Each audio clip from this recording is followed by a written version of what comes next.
Você nasceu para vencer. Glória a Deus. Você nasceu para ser feliz. Você nasceu para ser bênção. Você nasceu para adorar. Deus é contigo, varão valoroso. Deus é contigo, varoa valorosa. Esta palavra Deus deu a o menor da sua tribo. Deus deu a Gideão. Gideão era o menor da sua casa, era da família mais pobre, né? E da menor tribo de Israel. E ele estava malhando trigo no lagar. Lagar é lugar de pisar uvas. Mas quando você quer fazer a obra de Deus, você faz em qualquer lugar. Não tem desculpas. Não existem desculpas quando você quer fazer a obra de Deus. Ah, é difícil. Ah, é perigoso. O povo é pobre. O povo é necessitado, sim. Então leve a palavra que Deus vai suprir a necessidade deles em amor, diz a palavra. Deus suprirá todas as nossas necessidades em amor. Quando a pessoa quer fazer a obra de Deus, ela luta, ela trabalha, ela peleja. Ela corre atrás das vidas que estão perecendo. Ela corre atrás daquele que está sofrendo, daqueles que está escravizado nas mãos do inimigo, que está escravizado nas trevas. Porque o Senhor nos deu esta autoridade de libertarmos. Está aqui, pastor Glaucio, Isaías 61. O Senhor nos deu, meus irmãos, esta autoridade de libertarmos os cansados, os oprimidos. Ah, mas isto aí, Jesus estava falando dele, o profeta estava falando de Jesus. Só que Jesus nos comissionou, nos enviou, nos ordenou. E ele diz em João 14:12, em verdade eu vos digo que aquele que crê em mim também fará as obras que eu faço e as fará maiores do que esta. Então esta promessa é para a minha vida, é para a tua vida. Isaías 61, o Espírito do Senhor Deus está sobre mim, porque o Senhor me ungiu. A unção de Deus está na nossa vida, a glória de Deus está na nossa vida, o poder de Deus está na nossa vida, a autoridade de Deus está na nossa vida, porque o Senhor me ungiu, me preparou, me encheu com o seu Espírito Santo. O Senhor te encheu com a glória dele, com o poder dele, com a autoridade, com a unção dele, para que você faça a obra dele. Ele te capacitou entregando as ferramentas pelos dons do Espírito Santo, para que você faça a obra de Deus, para que você faça o ID do Senhor. Porque o Senhor me ungiu para pregar boas novas aos mansos, enviou-me a restaurar os contritos de coração, os aquebrantados de coração, os deprimidos, os oprimidos. Ele nos enviou a restaurar estas vidas, através do que? Boas novas, através do Evangelho. O Evangelho tem poder de mudar a vida da pessoa, o Evangelho tem poder de mudar o caráter da pessoa, o Evangelho tem poder de mudar a vida da pessoa, o Evangelho tem poder de mudar os passos de um ser humano. O Senhor me enviou, está aqui para pregar, me ungiu para pregar boas novas. Boas novas quer dizer o quê? Evangelho de Jesus Cristo são as boas novas de salvação, as boas novas de vida eterna, as boas novas que nenhuma condenação há para quem está em Cristo Jesus, que não anda segundo a carne, mas segundo o Espírito. As boas novas que aquele que está em Cristo Jesus, nova criatura é. As coisas velhas se passaram e eis que tudo se fez novo. Boas novas de salvação.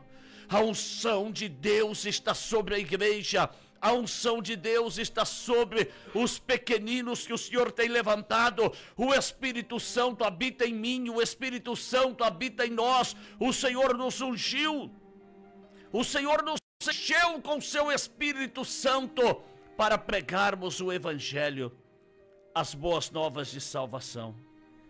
Enviou-me a restaurar os contritos de coração, a libertar os oprimidos, a proclamar liberdade aos cativos que estão aprisionados. O Senhor nos enviou a proclamar liberdade àqueles que estão em prisões, prisões do vício, prisões da prostituição, prisões da homossexualidade, prisões do crime, prisões da macumba, da bruxaria, prisões espirituais, prisões de enfermidades. Está aqui, ó, o Espírito Santo está dentro de nós. Nós fomos chamados a proclamar a liberdade aos cativos e a abertura de prisão aos presos, aqueles que estão presos, algemados pelas trevas, aqueles que estão presos, algemados pelo inimigo, aqueles que estão presos, algemados pelo vício da droga, do álcool, do tabaco, dos jogos de azar, aqueles que estão presos pelo inimigo.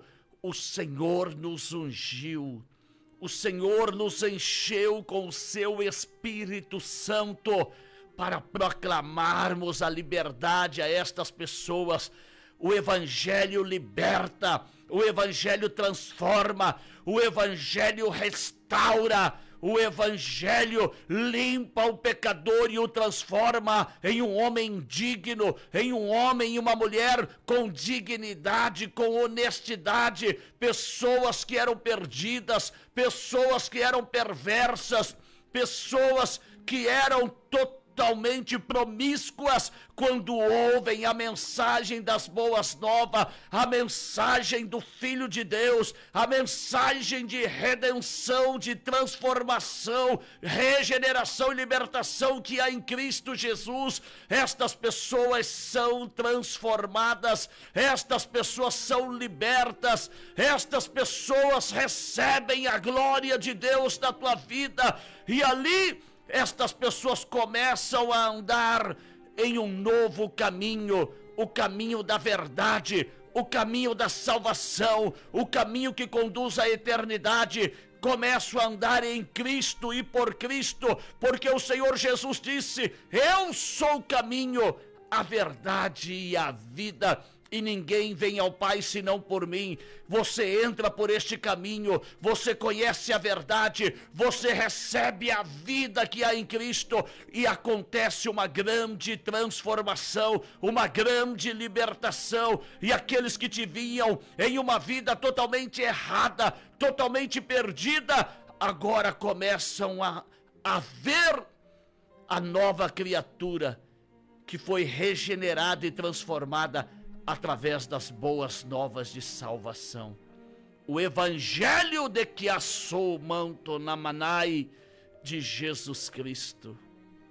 O Evangelho do Deus vivo. As boas novas de salvação. E prossegue a apregoar o ano aceitável do Senhor, o dia da salvação, o dia do arrebatamento e o dia da vingança do nosso Deus, o dia do juízo final. Meu irmão, Filipenses capítulo 2, versículo 9 diz: todo joelho no céu, na terra e embaixo da terra se dobrarão e confessarão que Jesus é o Senhor. Todo joelho. Você pode até não confessar hoje que Jesus é o teu Salvador, você pode rejeitá-lo, você pode rejeitar a mensagem da cruz hoje, você pode rejeitar a salvação, você pode até zombar da nossa fé, mas no juízo final os teus joelhos se dobrarão e terão que reconhecer que o Senhor Jesus é o Senhor dos senhores. Você vai ter que reconhecer que Ele é o Senhor. E qual é melhor? Você reconhecê-lo agora para a salvação, ou você reconhecer só no dia do juízo final e ser condenado? Então reconheça agora que Jesus é o Senhor e Salvador. Reconheça agora. Pare de brincar com as coisas de Deus. Pare de zombar com a fé daqueles que vivem pela fé em Cristo Jesus. Pare de brincar com aquilo que é santo. Se você não confessar que Jesus é o Senhor hoje, nesta vida. Você vai confessar no dia do juízo final, só que aí será tarde, aí não haverá mais salvação, aí você vai estar confessando somente para ser condenado, mas ainda há tempo de você confessá-lo como Senhor e Salvador da tua alma, de você confessá-lo como Senhor e Salvador da tua vida. Reconheça em Cristo a vida eterna, a salvação.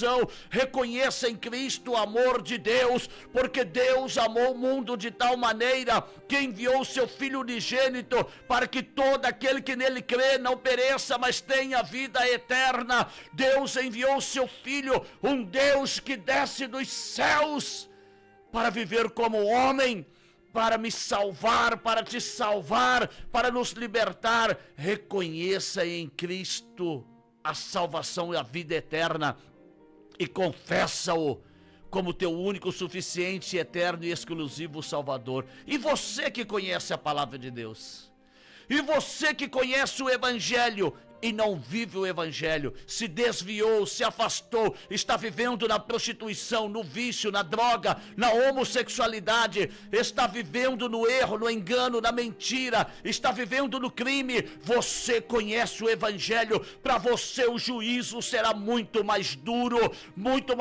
porque a palavra diz que é melhor não conhecer do que conhecer e não obedecer. Você que conhece o Evangelho e está vivendo uma vida de erro, de engano, de pecado, de prostituição, de adultério, de fornicação, de vício, de droga, de crime, de mentira, de promiscuidade, para você o juízo será muito mais duro, porque você conhece a palavra de Deus. Arrependa-se enquanto há tempo. Você conhece a palavra, você não é inocente. Arrependa-se enquanto há tempo, arrependa-se enquanto você tem vida. Volte ao primeiro amor, volte para o caminho da salvação, volte para o caminho da eternidade. Arrependa-se enquanto há tempo, porque Jesus está voltando para buscar a sua igreja. Você conhece a verdade, você conhece a palavra de Deus. Volte ao primeiro amor. Louvado seja o nome do Senhor. A consolar todos os tristes. A palavra de Deus, ela traz conforto, ela traz paz, ela traz consolo. A palavra de Deus, ela é uma espada de dois gumes que penetra até a divisão da alma. Ou seja, a palavra de Deus tem poder de penetrar na divisão da alma e do espírito do homem. Do espírito do homem. Ela penetra onde a psicologia não pode penetrar, aonde a psiquiatria não pode penetrar, aonde os tratamentos psicossomáticos não podem penetrar. A palavra de Deus, ela tem poder de penetrar e trazer vida, e vida em abundância. É a palavra do nosso Deus. A ordenar acerca dos tristes de Sião que lhes dê glória ao invés de cinza, óleo de gozo ao invés de tristezas, vestes de louvor em vez de espírito angustiado. O que está dizendo este versículo? Que a palavra de Deus tem poder de mudar a tua vergonha em honra, o decreto de derrota em vitória. A palavra de Deus tem poder de mudar o rumo da tua vida, mudar os teus passos, mudar a tua direção, mudar aí, meu amigo e minha amiga, o teu humor. O teu humor. Você é uma pessoa triste, abatida, angustiada, deprimida. A palavra de Deus, ela vai te dar, aleluia, vai te dar, ao invés de cinza, óleo de gozo, em vez de tristeza. Vai tirar a tristeza e colocar paz no teu coração.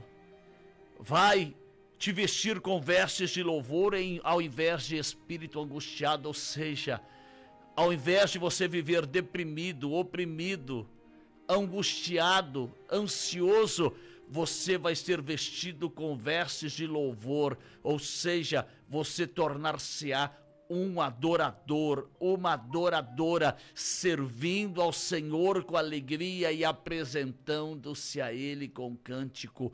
O humor deprimido da tua vida vai ser transformado em humor de gozo, de paz, de alegria, de vida e vida em abundância, de restauração, de restituição. As promessas de Deus irão se cumprir na tua vida.